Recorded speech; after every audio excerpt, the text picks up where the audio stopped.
Jy luister na die Fairies and Folklore podcast deur Ronel.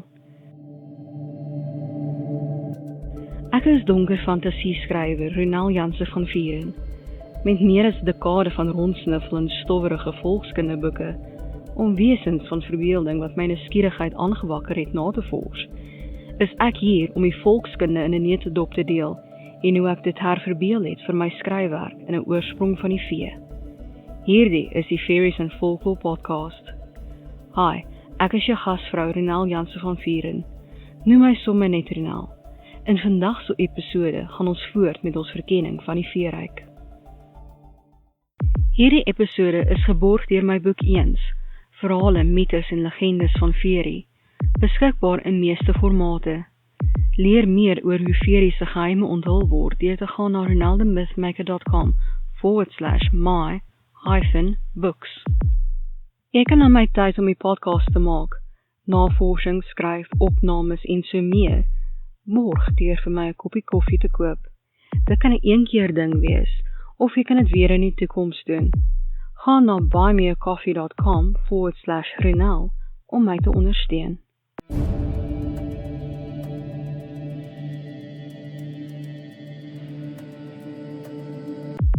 Ons gaan voort met ons verkenning van die sterkste spelers van Fairy.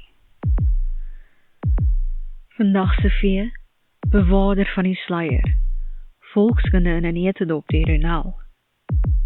Iemand wat in beheer is om die lewendes en die dooies te keer om dieselfde ruimte te beset, om seker te maak dat almal is waar hulle moet wees, en om die wesens te beveel wat siele in lyn hou, is langs reeds die onderwerp van volkskunde. Die bewaarder se werk is die moeilikste rondom Samhain, wanneer die sluier tussen wêrelde op sy dienste is. Sommige feestelikhede daardie tyd van die jaar, soos Dia de los Muertos, is ontwerp om siele te lok om hul lewende familie te besoek. Ander feestelikhede is egter ontwerp om die siele weg te hou, om in kostuums aan te trek en vreugdevuure aan die brand te hou, word geglo om dwalende siele af te skrik. In sommige kulture is die ander wêreld waarin die land van die lewendes met die sluier gehou word, ook die ronde bewaak, veral Cerberus, die driekoppige hond van Hades. Daar is 'n geloof in sommige kringe dat die sluier 'n metafoor is vir die grens tussen lewendes en dooies, soveel so dat sommige die sluier 'n heining, mis of 'n poort noem. Dit gaan saam met die antieke oortuigings van waar die ander wêreld bestaan, verwar mense. Is daar 'n sluier tussen die onderwêreld waar daar van jou verwag word om in die aarde af te gaan en waar jy daarop staan? Is daar 'n sluier om oor te steek as jy weswaarts vaar en die land van die dooies binnegaan? Ja, die ander wêreld het baie ryke, soos bespreek in 'n ander episode, en dit is die plig van die bewaarder van die sluier tussen wêrelde, om die dooies in die ander wêreld en die lewendes daar uit te hou.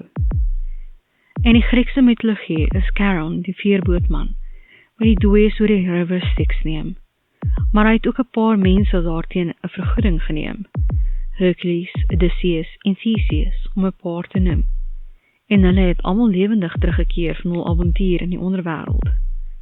Wat beteken dat die bewaarder van die sluier haar eie agenda het waar mens net kan draai. Die sluier het egter een werk en dit doen dit goed.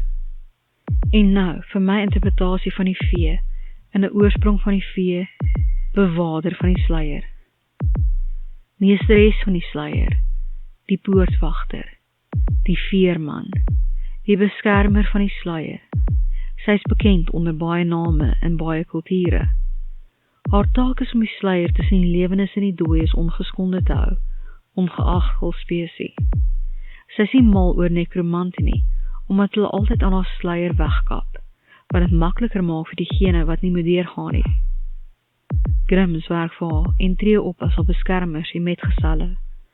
Alhoewel sy met die dood geaffilieer is, gehoorsaam sy niemand nie, en word sy deur niemand regeer nie. Alhoewel Anke glo sy werk vir hom. Haar werk sluit ook in om seker te maak dat mense hul deel van die verdrag hou, deur die rituele van Samhain, Yule en ander feeste waar te neem. As 'n klein bonusie, kom ons kyk na die vertaling van bewaarder van die sluier na Engels. Keeper of the Veil. Ek hoop dat jy hierdie episode van die Fairies in Folklore podcast geniet het en dat jy iets nuuts oor die vee geleer het. Onthou dat jy 'n transkripsie van hierdie episode in die beskrywing kan kry. As jy nuut is by die podcast, hoekom nie na my webtuiste ronaldemistmaker.com gaan en 'n gratis kopie van Ongesiens, die tweede boek in die veeverhaalreeks kry nie? Donne volkskunde, toorkrag en gevaar wag. Pas op!